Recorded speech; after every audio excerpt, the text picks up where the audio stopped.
সরকারি প্রকল্পে ভাঙচুর ঘিরে উত্তেজনা এলাকায় রাতের অন্ধকারে সরকারি শৌচালয় আর্থ মোভার দিয়ে গুঁড়িয়ে দেওয়ার অভিযোগ উঠেছে কংগ্রেসের এক গ্রাম পঞ্চায়েত সদস্যের স্বামীর বিরুদ্ধে। শৌচালয় ভাঙার প্রতিবাদ করতে এলে গ্রামবাসীদের উপর হামলা চালানো হয়। ধারালো অস্ত্রের কোপে গুরুতর জখম এক ব্যক্তি। আশঙ্কাজনক অবস্থায় তাকে মেডিকেল কলেজ হাসপাতালে ভর্তি করা হয়েছে। আহত আরও একাধিক। ঘটনায় ব্যাপক চাঞ্চল্য ছড়ালো মালদার চাঁচল থানার গৌড়হন্ড গ্রাম পঞ্চায়েতের এনায়েত নগর এলাকায়। জখম ব্যক্তির আব্দুল মাতিন, আর এক জখম মুক্তার আলী মালদহ মেডিকেল কলেজ ও হাসপাতালে চিকিৎসাধীন। গৌড়হন্ড গ্রাম পঞ্চায়েতের কংগ্রেসের পঞ্চায়েত সদস্যের স্বামী জিয়াউল হক। যদিও নিজের বিরুদ্ধে ওঠা সমস্ত রকম অভিযোগ অস্বীকার করেছেন গ্রাম পঞ্চায়েত সদস্য স্বামী।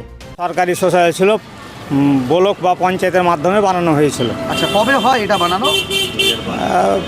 2012, হ্যাঁ 12-তে। আচ্ছা, তো সেটা ভেঙে কি করতে চাইছে ওরা? ওরা ওখানে মানে নিজের জমিটা দখলে নিতে চাইছে। কি চাইছেন এখন আপনারা? আপনাকে কেন এই ধরনের মার খেতে হলো, কি কারণে? ওই তো ওটার দরকার ছিল না, ওটার প্রয়োজন ছিল না বলে আমরা বলেছি, ওই জন্য ওরা এখন নিজেই ভেঙে ওরা নিজেই ওখানে জায়গাটা নিজে দখলে নিতে চায়, সরকারি জায়গাটা। আপনারা কি প্রতিবাদ করেছিলেন? হ্যাঁ, প্রতিবাদ করেছিলাম পুলিশ প্রশাসনের দিকে ওয়ান কামরায় আলোচনা করেছিলাম, তার জন্যই ওরা আমরাকে প্রতিবাদ করছে, জানের হুমকি। কাল আপনারা আমরা চাইছি সরকারি জায়গা সরকারি থাক, আর হিসাব হচ্ছে কি যেন জায়গাটা আমাদের পায়খানা বাথরুম যা ছিল সেভাবে সেই জন্য তৈরি হয়। আপনার নাম? আমার নাম আব্দুল মাতিন। ব্যাপার আছে, এটা নিয়ে পুলিশকে বলা সত্ত্বেও কি আপনারা সঠিকটা দেখুন।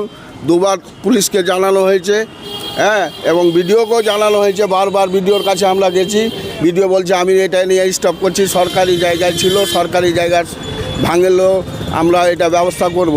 এখনও ভিডিও কিছুই দেখছে না। বিয়ালেরও তো কমপ্লেন দিয়েছি যে জমিটা মেপে ওটা সরকারি জায়গায় দখলদারি করা হোক, সরকারের কাছে থাক, হ্যাঁ, এবং ওখানে যেভাবে ছিল ওই জায়গাটা জেনে ওদের কাছ থেকে নেওয়া হয়, পদক্ষেপ হচ্ছে না? কোনো পদক্ষেপ হয়নি।